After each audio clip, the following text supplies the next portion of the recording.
Dinala ko na talaga sa ospital si Picky dahil 3 araw na nga pabalik-balik yung lagnat niya at meron pang panaka-naka na watery poop. So, diresetahan agad siya ng pedya. Umuwi agad kami pero dumaan muna kami ng Mercury para makabili ng ilang mga gamot na kakailanganin. Kasama ko pala yung 2 bata and buti na lang talaga hindi kami inabutan ng ulan and first time kong nakitang umulan simula nung lumipat kami dito. Kaya medyo naninibago din ako. Ganito pala, medyo malamig talaga habang umuulan pero pagkatapos ng ulan, ang init talaga. Tapos eto na nga si Papa, pagtingin ko sa labas, hala, nagtatanggal ng damo, medyo naambon pa, nag-aalala nga ako, baka siya naman magkasakit, ano ba yan, halos lahat na may sakit dito, kaloka. Kawa kasi, nagsimula na rin lagnatin, as in, pagka-uwi namin, tsaka siya nilagnat, buti na lang din talaga, nung bumili nga ako ng gamot sa Mercury, bumili na rin ako ng, siyempre, para sa pambata, sa age niya, so anyway, ayan nga pala, medyo malakas pa nga rin yung ulan, as in, panaka-naka siya, at kung kailan malakas ang ulan, tsaka niya pa talaga naisipang magtanggal ng mga sinampay sa labas. Alam mo, ewan ko ba, saglit lang naman ako nagtanggal ng mga sinampay dahil sabi ni Papa, siya na nga daw yung magtatanggal ng iba at ipapasok niya na lang daw dito. Pawis na agad ako. So, for the palit tayo ng t-shirt dito at inumpisahan ko na nga yung pagtutupi. Actually, ang dami ko pa talagang labahin. Pero hindi ko kasi magawa-gawa. Meron na akong in-order na hose. Nirecommend siya ng kaibigan ko. At saka meron ding ibang mga follower tayo nag-PM sa akin, nag-comment na ganitong hose kasi yung gamitin mo. So, nag-check out na po ako. Inaantay ka na lang ma-deliver. Para nga naman safe talaga yung washing machine kahit na umuulan. So, doon ko siya sa may court gagamitin next time. Anyway, konti lang naman itong mga tupiin ko. Feeling ko konti lang. Kasi ang dami naming tambak na labahin. So, kakaunti pa lang ito sa lagay na ito, ha. Yung 2 bata nga pala, masama yung pakiramdam niyan. Andito sa kabilang sofa sila nakahiga. As in, lantang gulay talaga sila. Nakakaawa nga. And tumapat pa na wala si Pinggoy. Ang hirap pala. Ang hirap kasi usually kasi pag nandyan si Pinggoy, kahit pa paano naasahan ko siya nalala, patingin mo na yung mga bata, habang kumikilos ako sa bahay. Pero pag wala kasi siya, ang hirap kumilos. And iba talaga kapag nandyan yung partner mo sa buhay. Pa naman, pwede akong magpasabi sa kanya kung meron akong kailangan, kung gustong magpasama, ganyan. Pero sobrang busy niya rin kasi sa labas. As in, parang hindi na nga yata natapos yung mga pinaggagawa niya sa labas. Kakalinis, kakatanggal ng damo, kung ano-anong kalikot doon sa labas. Meron pala ako nabasang nag-comment kung may balak daw ba akong pagtatanggalin yung mga picture na nasa kwarto. Kasi yung ibang picture dito, doon pa sa anak ko na may-ari. Meron naman, pero hindi mo na sa ngayon, masyado pang busy ang Mima Bells mo. Alam mo, panakaw nga lang itong mga pagsaset up ko ng tripod para makapag-video. Kasi alam ko naman kahit pa paano, meron naman nag-aabang ng mga vlog updates, ganyan. And ang hirap talagang humanap ng time kasi sobrang clingy pareho ng mga anak ko, especially kapag may lagnat sila, masama yung pakiramdam nila. So hirap na hirap din talaga ako kasi nga even kahit madaling araw, dun talaga sila madalas na Mami. Alam mo, yung tipong gabi ka na nga lang talaga makakapagpahinga pero hindi mo pa magawa pero wala eh. Ganun talaga yung sakripisyo ng mga magulang, ng nanay kapag may sakit yung mga anak. Kaya ayoko talaga silang nagkakasakit. Wala na rin kami halos tak sa bahay. Medyo malayo rin yung tindahan and kapag lumuwas ka kasi para bumili ng mamalengke o kaya mag-grocery, medyo mahal din yung pamasahe. So, nag-grocery kami sa abot na makakaya. Yung mga request ng mga anak kong pagkain gaya ng cereal, gatas, kung ano-anong snacks pinagbibili ko na. And eto nga pala yung ginagamit ko recently. Kapag may mga ganitong natitirang pagkain na kailangang balutin pa para hindi sumingaw. Clipper siya. Ano ba tawag doon? Basta next time gawan ko nila ng content. So, bumili na rin pala ako ng tinapay, palaman. Alam mo, kagabi lang namin nabili yung tinapay. Kalahati na agad siya. So, dapat pala kapag bumibili kami sa grocery ng ganyang tinapay, 2-3 balot na para hindi rin aksayado sa pamasahe. Although, pwede naman kami bumili sa mga malapit na bakery, yung cute buns. Gusto mo yon? Mga first few days na wala si Pinggoy, parang kaya ko yan. Ako pa ba? Ganyan, strong independent woman ng atake.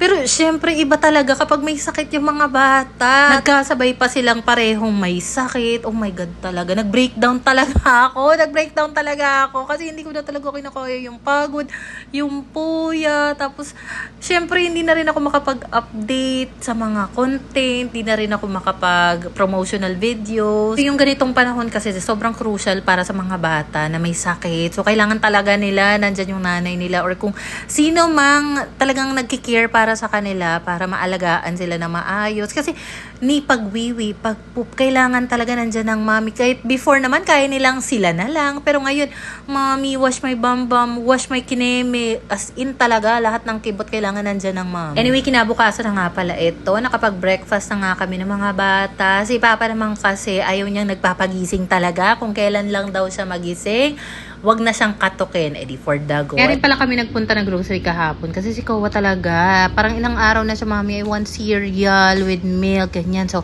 pinapili ko na nga sila dun sa grocery ng cereal. Pinili niya yung Coco Crunch Duo. So, yun ang breakfast niya na may gatas. Itong si Pinky naman, ayaw niya. Kasi ilang araw niya na rin nire-request yung ganitong nga mac and cheese. Noong una talagang, nak, baka gusto mo mag-cereal muna. Mamayang merienda na lang natin lutuin to. Ayaw talaga pumayag ni. Kasi syempre cravings niya yan eh. So eto na nga, pagbukas ko nga dito sa lagayan ng mga lutuan, kagulo sila, nakakainis. Inarrange ko na to nung kailan. So anyway, pag-aayusin ko na nga muna ito. Ito mga nakaraang araw nga, may mga times kasi na parang, ay okay na pala, yung mga bata wala nang lagnat. Hello, mayo. Meron na naman silang lagnat. So anyway, ang sabi nga pala ng pedya na nag-check kay Pinky is kapag hindi pa rin gumaling siya ng tuluyan after mainom yung mga gamot na nireseta niya, is fecalysis ba yung tawag doon. Yun, ipalab test ko nga yung dumi niya and then para malaman kung meron bang amoeba kasi baka yun daw yung nagiging cause kaya nagkakaroon din siya ng watery poop. Actually, si Kowa, pati ako, even si Pinggoy bago siya umalis, ganun din daw yung na-experience niya. Kaya nga, hindi namin sure kung meron ba siyang kinalaman sa naiinom namin or kung ano man. And nga pala, maisingit ko lang, may nabasa akong comment na ibahin ko daw yung pintura dito, alisin ko yung pagka-yellow. Huy, hindi na para pakialaman ko yung pintura dyan. Kasi, honestly, bago pa lang ako lumipat dito, talagang sinet ko na hindi ako magbubutas, hindi ako magdidrill, hindi ako magpapalit ng pintura sa may labas. Kasi, ang pakiusap lang naman sa akin ng landlady ko, ingatan yung pintura sa bahay, maayos pa naman. Na, syempre, alam mo na may mga times na Pinky, di ba nagsusulat-sulat sa pader noon, doon sa apartment namin. So, yun lang din yung binili niya. Para nga naman mas maalagaan yung pintura. And okay sa akin. At saka sa panahon kasi ngayon, yung mga uso na aesthetic na bahay na nauuso ngayon, halos kapareho kasi yung mga kulay, ganyan. So, ayoko nang alisin yung uniqueness nung kulay na meron dito sa sala. May touch of yellow. Dito may touch of yellow. Parang ayoko na siyang alisin unless siguro ang mag-initiate is yung aking landlord. For the go. Pagkatapos ko mailuto yung nire-request ni Pinky na mac and cheese, sumirit naman si Kowa, kainin niya na daw yung grape. So, ayan, hinugasan ko na agad. Hindi kasi kami nakakadaan ng palengke. Doon lang kami sa grocery. Medyo mahal yung ganoong kakaliit na kakarampot na grapes. 100 na agad. Pagkatapos makakain ni Pinky, pinaghuhugasan ko na rin yung mga tambak na hugasin dito. Kasi nung mga nakaraan nga, dahil nga sobrang busy ko sa mga bata, madalas talaga si Papa na yung naghuhugas dito. Hindi pa nga ako natatapos dito maghugas. Alam mo, nag-request na agad si Kowa na, Mami, mag-shower na tayo. Hindi ko naman pwedeng mahindian kasi nga, feeling ko gusto niya nang mapreskohan din. Gawa na siguro dahil medyo mainit nga yung pakiramdam niya. Gusto niya na mapreskohan. So yes, talagang kahit may lagnat yung mga anak ko, pinapaliguan ko talaga sila. Kasi diba nung mga noon, mga sabi-sabi, kapag may sakit, punas-punas lang. Pero ako kasi gusto ko paliguan sila para mas mapreskohan yung katawan nila. So ang ginagawa ko, kailangan makaligo na muna ako dahil nga may sakit sila, kailangan medyo mabilis lang talaga yung paligo sa kanila. So pagkatapos ko maligo, tsaka sila tinatawag, then sabay ko silang papaliguan. Medyo late na rin kami nagsibangon kanina, so late na kami nakapag-breakfast, tanghali na, wala pa rin kaming pang lunch. Si Papa busy rin sa labas, may mga nilalabhan din siya. Nagluluko pa nga yung washing machine ko kasi kada salang ni Papa hindi natatapos, like nai-stuck yung tubig sa loob, and hindi ko alam bakit palagi nag-error kapag si Papa yung gumagamit. So buti na lang meron akong nabili ditong isda doon sa grocery ka.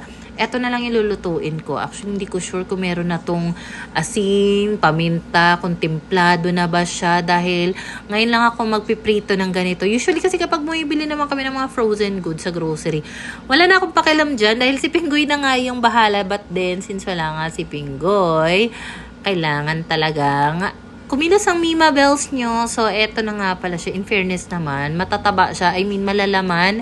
Itong napili ko. So, lagyan lang natin siya ng asin. And then, lalagyan ko rin siya ng paminta. Alam mo, hindi ako nakapag-check dito sa kusina bago kami nag-grocery. Wala na pala kaming pamintang pino. Next time talaga, ililista ko na yung mga kailangan bilhin kapag mag-grocery para wala talaga nakakalimutan. Dahil isda nga itong lulutuin ko, pag-andarin ko nga itong range food. At saka sinarado ko kasi yung mga bintana. I mean, usually, binubuksan ko talaga sila. Pero kasi nung nag-breakfast nga kami ni Kowa, hala, napapansin ko, yung mga langaw, pasok ng pasok. Ang lalaki pa naman. Sabi ko, magtiis na lang siguro muna kami sa init dito kaya sa nakabukas yan. Napasok ng pasok yung mga langaw. Hindi na nga langaw, bangaw. Kaya talagang ang next goal ko is makapag-check out ng mga kahit pang DIY na window screen para lahat talaga. Kasi malamok din. So, nakakatakot din para sa mga bagets. Kasi baka madali sila ng dengue. Wag naman. Tapos unang salang ko pala dito. Hindi talaga ako sanay magluto or hindi ako madalas magluto kasi. Lalo, sobrang tilamsik niya. Buti na lang nilagay ko sa accessible na parte itong splatter shield kinemerut. Nagamit ko nga siya talaga. Although kahit pa paano naman, meron pa rin lumulusot na talsik. Pero hindi na yung OA na talsik na talaga mapupunta sa mukha mo. Alam mo yun? Alam mo, nilolook forward ko talaga na completely gumaling na yung dalawang anak ko. Hindi sa dahil nahihirapan ako. Hindi eh. Kasi, syempre, kung nahihirapan ako, mas nahihirapan sila. 'Di ba? Masama yung pakiramdam nila. Nanghihina, ganyan. So, mas gusto ko talaga na okay sila para okay din ako. Then, yung map namin, dito ko siya pinapwesto malapit sa tangke. And, pinwesto ko talaga siya dito. Kasi, alam ko na may mga times talaga na yung mga piniprito, tilamsik. Para accessible lang din talaga. Ewan ko na lang talaga kung mayroon ka pang rason na hindi ka makapag-map dyan, especially sa may lutuan area. Dahil, ayan nasa tabi na lang talaga, ikukuskus mo na lang sa sahig. Pagkatapos ko nga makapag-map dito, inaya ko na nga silang kumain. Si Papa ayaw pa dahil busy pa nga daw siya, mamaya na lang daw siya. So, susubuan ko yung mga bagets para talaga makakain sila. Kasi pag hinayaan ko na sila, tapos may sakit pa, hindi talaga magsusubo ng pagkain yung mga yan. Tapos, diba, recently, meron ako natanggap na kids tablet. Ito yung ginagamit ni Pinky. And kita mo naman, pati dito sa tablet, nagagawa niya mag-drawing. Sobrang cute talaga nitong pinakita niyang drawing. Alam mo, habang ini-edit ko nga ito, ay nakikita ko yung sarili ko, yung kaitsurahan ko. Oh my God. Somehow, naawa na rin ako sa kaitsurahan ko. Dahil, ay nako, talaga napabayaan na talaga. Pero as long as okay yung mga bagets ko na asika, so okay na ako doon. So pinagbigyan ko na rin si Pinky kasi gusto niya talaga lagi nagpapatali ng ganyan. Si Kowa ayaw. Bihirang-bihira na lang si Kowa mag-request na magpatali ng maya-maya, naramdaman ko na parang inaantok na yung dalawa. So andyan sila sa sofa namin. Alam mo, kahit medyo madami na nga ang sofa dito, ang lagi pa rin naming inuupo ang mag-iina. Yung dati naming sofa, pati yung Caterpillar sofa, minsan nagsisiksikan kami doon. Doon lang talaga namin gusto madalas umupo. I don't know why. Well, anyway, dahil feeling ko naman makakatulog yung mga bata. Ibig sabihin, finally, magkakaroon ako ng chance na makapag-unboxing. So, dito ko nga pala sa cabinet na ito inilalagay yung mga bagong dating na mga parcel ko. So, ngayon ko pa lang sila mapagbubuksan. I think mga ilang araw na rin sa akin itong mga ito. So, karamihan talaga sa mga na-request kong product sample recently is mga solar light talaga. Para na rin talaga mas maliwanag sa labas. Even sa loob, kasi ang gusto ko, solar light na rin para kapag gabi, hindi na kami magbubukas pa ng ilaw. Kasi napansin ko, kapag nag-switch ka ng mga ilaw dito, minsan 3, 4 na bumbilya agad yung nakabukas. So, maaksayado masyado. Kaya naman, for the solar light na lang talaga. So, ayan na nga yung sinasabi ko. Kahit na medyo malaki na nga yung space ng sofa dito sa kabila na iniwan ng may-ari. Dito pa rin talaga kami madalas nagsisiksikan or dahil malapit lang din talaga sa TV. So, dahil na-confirm na nga natin na tulog na ang mga bata, finally, makakapag-trabaho din tayo. Alam mo, isa rin pala sa nilook forward ko, yung makatanggap na ng bill sa kuryente. Meron bang app para malaman kung magkano yung yung Batelic bill? Let me know naman. Kasi hindi ko alam kung nasan yung metro ng kuryente. I'm not sure kung same lang ba yung pagbabasa ng reading, ng metro nila. Alam mo, saglit pa nga lang ako dito sa labas na nag-set up ng mga solar lights sa iba't ibang parte dito. Hala, nagising na agad si Koa kasi naririnig ko na siya na umiiyak-iyak, ganyan. Minsan kasi kapag hinayaan mo, nakakatulog din naman ulit. Pero ayun, hindi na talaga naghahanap na ng mami.